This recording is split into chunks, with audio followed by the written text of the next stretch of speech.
Bonjour à tous, j'espère que vous allez bien. Donc, dans cette vidéo, je vais résoudre l'intégrale de la racine de 1 plus x carré sur x, intégrée par rapport à dx.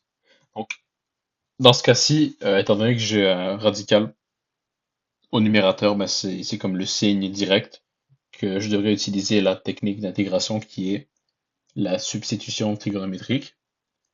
Et étant donné que ici j'ai une constante au carré plus ma variable au carré, ben je sais que je vais devoir utiliser x égale a tangente θ.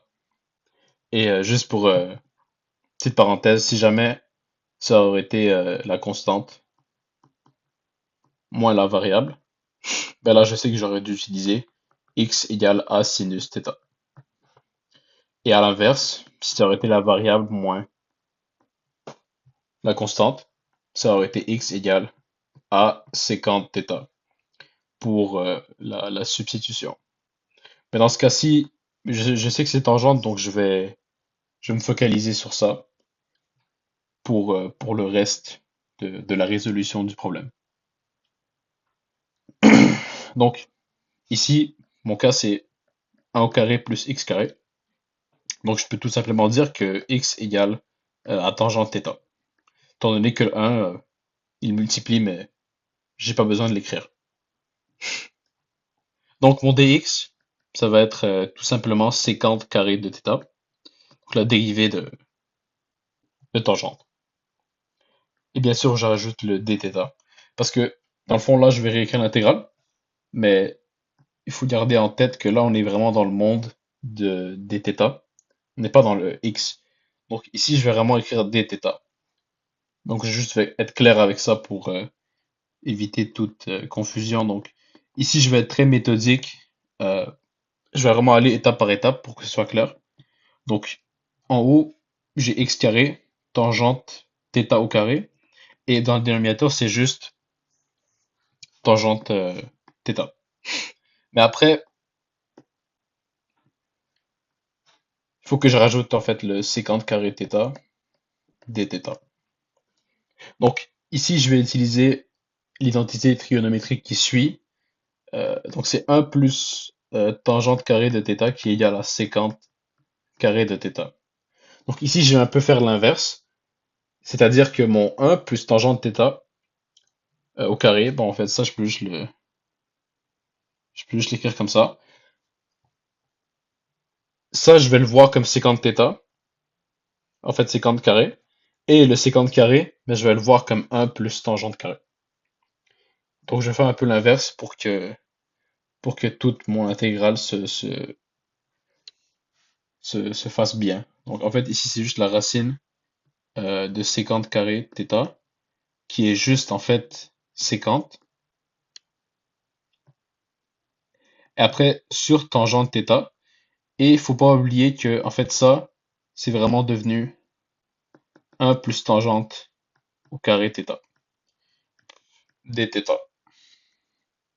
Donc en fait ici j'aurais pu l'écrire en dehors de la fraction mais ça revient au même. Donc c'est plus simple de l'écrire comme ça.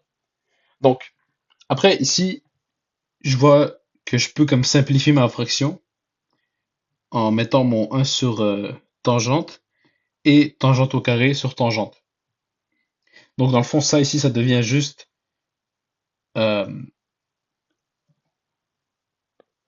en fait sécante θ. 1 sur tangente, c'est cotangente. Notre identité à savoir. L'inverse de la tangente, donc le 1 sur tangente, c'est la cotangente. Donc j'écris ici cotangente. Et tangente carrée, il y en a un qui s'annule ici. Et il n'y a rien, il y a plus rien dans mon dénominateur. Donc après, c'est juste tangente. Donc après ça, ici, c'est facile parce que je peux juste distribuer mon sécante. Donc après, j'ai sécante θ fois tangente θ, ça c'est positif. Parce que je sais que l'antidérivée, elle est facile. C'est juste sécante. Donc ça, c'est positif, donc je vais l'écrire. Parce que il faut garder en tête que je vais pas commencer à distribuer n'importe comment pour que mon intégrale elle devienne juste plus compliquée pour aucune raison. Donc par exemple ici, j'aurais pas distribué ici 50, après 50, bref. Je veux vraiment distribuer au bon moment pour résoudre mon problème rapidement. Si jamais je suis en examen, le temps c'est de l'argent, donc il faut bien l'utiliser. C'est une ressource à bien utiliser. Donc après, ici pour multiplier sécante θ fois cotangente θ, euh, je vais, je vais choisir de regarder mon sécante tangente comme étant l'inverse du cosinus θ, ce qui est complètement valide. La sécante, c'est l'inverse de du cosinus. Et fait amusant, le sinus, c'est l'inverse de la coséquente. Donc ça, c'est vraiment à savoir que la cotangente, c'est l'inverse de la tangente.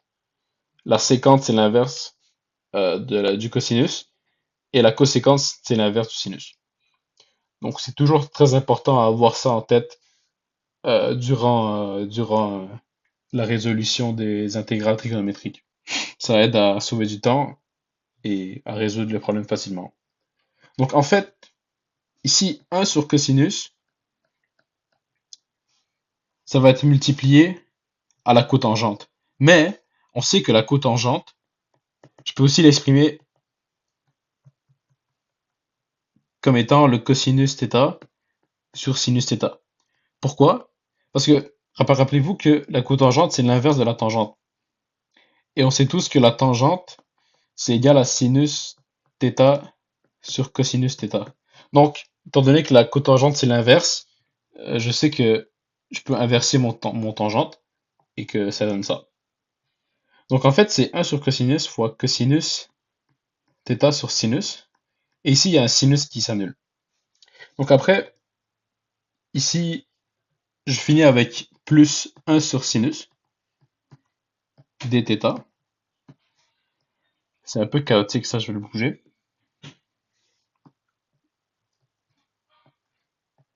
Et on vient de dire que 1 sur sinus, mais en fait, l'inverse, c'est coséquente. Donc tout ça, ça devient l'intégrale de sécante θ tangente θ, plus la coséquente de θ dθ. Donc ça, en fait, c'est beaucoup plus facile à intégrer. Comme j'ai dit tantôt, l'intégrale de sécante θ tangente θ, c'est juste sécante θ. Parce que la dérivée de, de sécante, c'est l'inverse. Donc c'est ça. Et après, l'intégrale de coséquente, bon ça, il faut le savoir. Moi, j'aime ça l'exprimer comme étant plus ln, valeur absolue. Bon, ici, le valeur absolue n'est pas vraiment nécessaire, vu que on est dans une intégrale indéfinie, donc on présuppose que tout est parfait, tout est positif, le monde est parfait, le monde est beau. Mais je vais l'écrire pour la méthode. Donc, c'est sécante θ plus ln de coséquente θ moins cotangente θ. Valeur absolue plus c. Ici, petite parenthèse.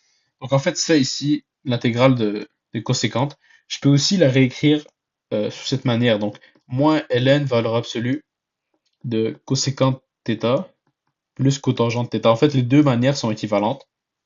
Les deux sont valides. Moi, je préfère l'écrire comme ça. Donc, je vais l'écrire comme ça. Et bon, parfait. Là, j'ai le résultat de mon intégrale que je vais nommer i pour la méthode. Voilà, i est égal à ceci. Bon, maintenant, on n'a pas encore fini parce que on est encore dans le monde des θ et on veut se débarrasser de ça. On veut la réponse en fonction de x, mais en fait en x. Donc ici, je vais utiliser un peu de magie avec le triangle carré pour, pour trouver la réponse comme je veux. Donc au début, on a dit que, rappelez-vous, x égale tangente θ. On sait que la tangente, d'un point de vue géométrique, c'est, en fait, selon SOHCAHTOA, donc d'un point de vue géométrique, c'est quoi? C'est l'opposé sur l'adjacent. Ok. Donc là, en fait, c'est x sur 1 Donc mon x, c'est mon opposé. Après, mon 1, c'est mon côté adjacent.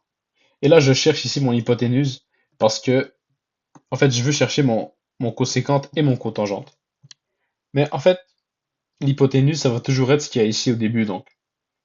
Ça va être la racine de 1 plus x carré. 1 plus x carré. En fait, la preuve, euh, on peut le prouver en utilisant le théorème de Pythagore. Donc, c'est a au carré plus b au carré égale c au carré. Donc, en fait, ça va être mon a, le côté opposé a, le côté adjacent b, et l'hypoténuse c. Donc, en fait, si je mets tout ça dans la formule, c'est x carré plus a au carré est égal à, bon, tout ceci, c. Parce qu'en fait, là, je sais pas que c'est ça, c au carré.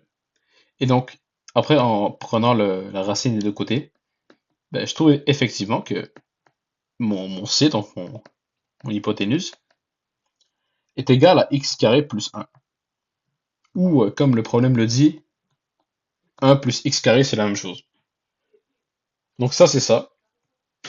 Et après, bon, c'est bien beau, tous les triangles carrés, la beauté géométrique, ou l'interprétation géométrique des mathématiques, mais comment est-ce que j'utilise ça pour remplacer mon coséquente et mon cotangente? Parce qu'en fait, c'est ça mon but depuis le début. C'est bien beau tout ça, mais bon, qu'est-ce qu'on en fait? Donc rappelez-vous que j'ai dit tantôt, la coséquente, c'est l'inverse du sinus. Et selon le SOHCAHTOA, encore une fois, fiez-vous toujours au SOHCAHTOA, si jamais on a un doute. Le sinus, c'est l'opposé sur l'hypoténuse. Donc la coséquente étant l'inverse, on sait que géométriquement, c'est l'hypoténuse sur l'opposé. Ce qui n'est tout simplement que 1 plus x carré sur x, en opposé. Et après, ma cotangente, on a dit que c'est l'inverse de la tangente. Donc encore une fois, adjacent sur opposé. Donc voilà, adjacent. Donc ça en fait c'est 1 sur x. Tout simplement. Donc ici je viens de trouver la représentation ou l'identité géométrique de la cotangente qui à la fin me donne 1 sur x. Donc à la fin je peux juste utiliser ce que je viens de trouver et le remplacer dans ma réponse.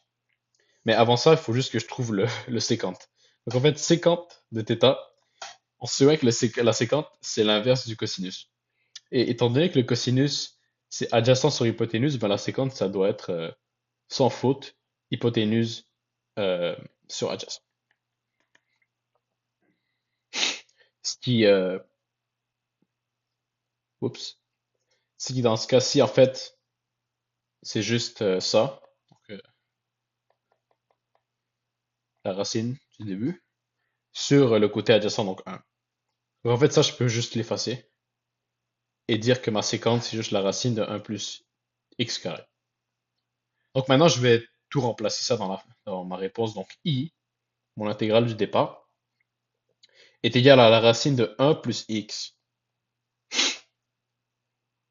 plus le logarithme naturel de la coséquente, donc ceci, sur x, plus, je veux dire moins, si vous mettez le plus ici, il faut mettre le moins ici, et vice-versa. Donc en fait, c'est moins cotangente, qui est en fait moins 1 sur x, valeur absolue. Bon, comme j'ai dit tantôt, la valeur absolue n'est pas absolument nécessaire, parce que, bon, hein, quand on, on est en intégrale indéfinie, bon, on suppose que tout est parfait, tout est positif. Donc voilà, ça c'est ma réponse. Après, on peut le changer un peu, euh, mais moi je vais le laisser comme ça. Je trouve que c'est assez clean comme ça. Donc, donc voilà, ceci conclut ma vidéo. J'espère qu'elle vous a été utile pour tout ce qui a à voir avec la substitution trigonométrique. Si jamais vous voulez que je fasse plus d'exemples de ce genre, dites-le moi. Et merci beaucoup pour votre temps.